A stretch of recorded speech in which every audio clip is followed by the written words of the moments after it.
fighters that would die from the results of a fight. Some would concuss in the ring, some would afterwards, but eventually they would, perish from that. There was one professional boxer named Sean Thomas, a local favorite, had one of the greatest records ever by an amateur in the city of Kalamazoo. My brother Sean, he led the way. He had won several Southwest Michigan boxing champions, AAU championship, ranked number 1 in the nation. I started also being trained by my brother Sean. I started learning the fundamentals at home with him. He was funny, he always cracked jokes, and he drew people like a magnet. And we were the Boxing Thomas brothers. In 1983 and 84, my brother Sean turned pro. I helped him sign his first professional contract. Sean, going into the 84 and 85 season, had got so good that he was now getting ready to fight for the ESPN championship. We were sitting at home watching Sean fight for the ESPN championship, my mother and myself. He's fighting, I believe, the Tennessee Rebel. He's sitting behind the head, and Sean is complaining. He was leaning outside of the ropes. His opponent started hammering him, and he sort of fell out of the ring. This guy is steadily hitting him in the back of the head. But the ref says, hey, I'm the ref. You keep on fighting. He leaned against the ropes. The fighter was hitting him. It was illegal punching. Sean caught an aneurysm in the back of the head, ended up going to the hospital, and about a month later, it was all over. I was here, and I said, where is Sean Thomas? So they said, Henry, you don't know about Sean? I said, what you mean I don't know? Where is he? They said, Sean Thomas is dead, Henry, he's passed. I stopped boxing the day he died. That was my best friend. He got me into boxing. And I felt like if they could let him die in the ring like that, it could happen to me. If I would have been around, he'd be living.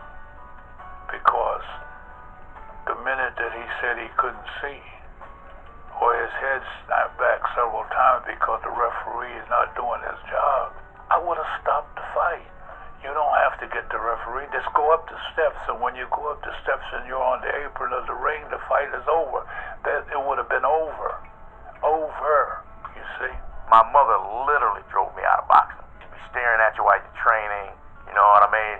And I was the baby of the family. You just don't want to disappoint your mother. I was very fortunate to be part of a committee that recommended safety aspects in the game of boxing. It included allowing boxers the option of using headgear and also the implementation of thumbless gloves. I believe that all the kids, young kids, need to have safety helmets on at all times in the ring. I think it's a necessity that there should be some headgear. I talked to some guys that I fought with, and they probably need a little more headgear. Just their cognitive reactions. They were a fighter. I personally don't think the headgear was a benefit. It helps prevent cuts, but it actually, I think, creates more damage when you get hit. I don't have the peripheral vision that I would have without a headgear on, and so I'm more susceptible to getting hit with hooks. After about 6 years of competitive fighting, it was getting next to me mentally, where I found myself not being able to complete a sentence. I would take a break every year after that. I know a number of fighters who they've lost their some of their mental faculties. They do twitch. They have equilibrium problems. Young fighters today should have headgear. They should wear some protection. Athletes, whether you're a boxer or a professional football player or a baseball player, you get used to that adrenaline. You get addicted to the adrenaline. So when they quit fighting or quit playing sports, then they get that rush from something else, whether it's drugs or alcohol or whatever, and that affects your mental faculties too. Even though my brother has passed away in the 85 and 86 year. You know, I have great memories. I know he's not shortchanged because he was a champion. It was just a fluke thing that does happen in boxing.